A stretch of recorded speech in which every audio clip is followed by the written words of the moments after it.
Well, that's a good lead in to my next question. I was in Russia for Business Week during many of the same years you were in Mexico. Hmm. And the US was excited about globalization and the rise of democracy in those two countries and others. But as we now know, there was extensive crime and corruption as so called capitalism took hold. New elites gained fortunes working with government officials, police, and criminals. As you show in the story, investment bankers also were able to game the system. So were we naive when we wrote a lot of positive stories about globalization and democratization in the 90s? In a word, yes, but but there was a lot of truth that we were writing. I mean, it's hard to tell people who weren't around then. It's hard to describe the euphoria that existed after the Yes, Berlin yes. Wall fell, and how it just seemed that capitalism and Western style democracy had won and were inevitable and were going to spread. And so NAFTA was born in that era. When I was working in Mexico for Business Week, they had a new president named Carlos Salinas, who was going to be a modernizer. He was basically elected through fraud, but he was going to be a modernizer, and he was going to. They were in deep debt, and he was going to open up their economy to foreign investment, and little by little. Then he went to Davos, Switzerland, to the global economic conference in 1990, and he saw that the Eastern Europeans were rock stars because all of the world, they were these new these new economies that were going to provide cheaper labor and vast new markets to the West. And he realized that to compete with them, he couldn't just open Mexico little by little. He had to cast open the doors and embrace Canada and the U.S. in a full North American free trade agreement. And it's easy to look back on that and say, well, look, it didn't work out. Look at the desperate people crossing our border every day. Hundreds of people are crossing, or thousands every day. You can say, well, NAFTA is a failure. I don't really think it was. I think parts of it. I think, like anything, Mexico's a lot more modern than it used to be. Its elections are real now. They didn't used to be.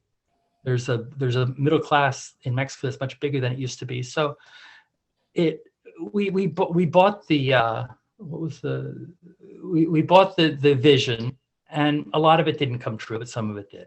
I'd say that's what it was. And a lot of people took advantage of it in all kinds of ways, journalistically, financially, and all the rest. Yeah, yes. So I saw a lot of the same things in Russia, and there's not a whole lot I can say right now. Everybody knows what's going on now, but there is a middle class in Russia who, until they invaded Ukraine, lived a pretty good life and kind of made a Faustian bargain. But at the beginning, there truly was euphoria. I remember many times I went to several Russian cities where I was the first American. They were then formerly closed military cities, and I was the first American, and they were like ecstatic, to see somebody from America.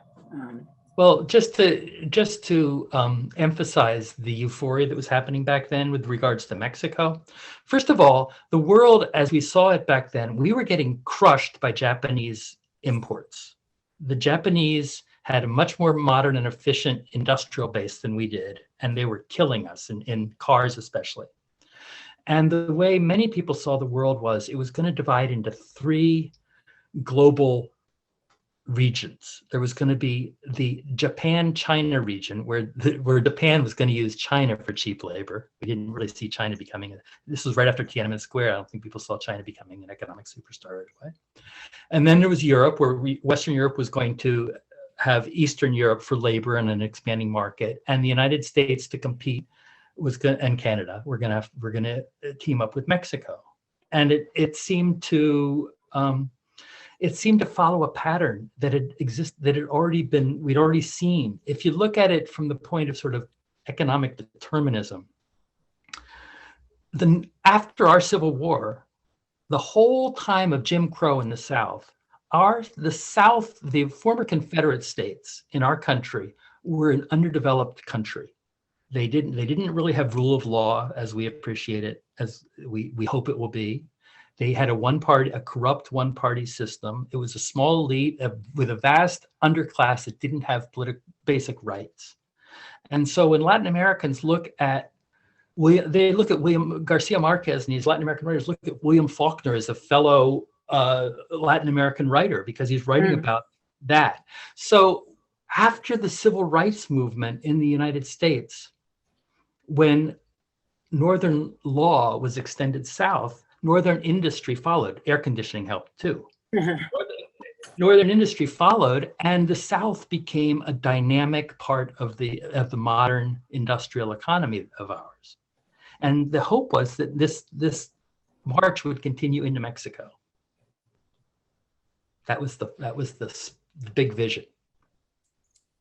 As you say that, I have to say, I grew up in Illinois, which was very industrial when I was growing up. And first the jobs went south to the United States, and then they went to Mexico and other countries, taking away the middle class lifestyle of people who could go to high school and then get a job in a factory and have a boat, have a summer house somewhere. And it all seems so long ago. Yeah, but I mean, that and people throughout the Western Europe too have these fabulous, I mean, that was an unusual time. Between 1940 and 1946, the US had half the industrial capacity of the world, or half the GNP of the world. And so for those years, we could live a little bit beyond our means, I would say. Yeah, I agree. So I think because we're a club of journalists, we will segue from the economy and go back to journalism. And so the journalists in your book, you touched on this earlier, they make many choices that would be taught as unethical in journalism school. Why did you choose to make them look like bad guys? Well,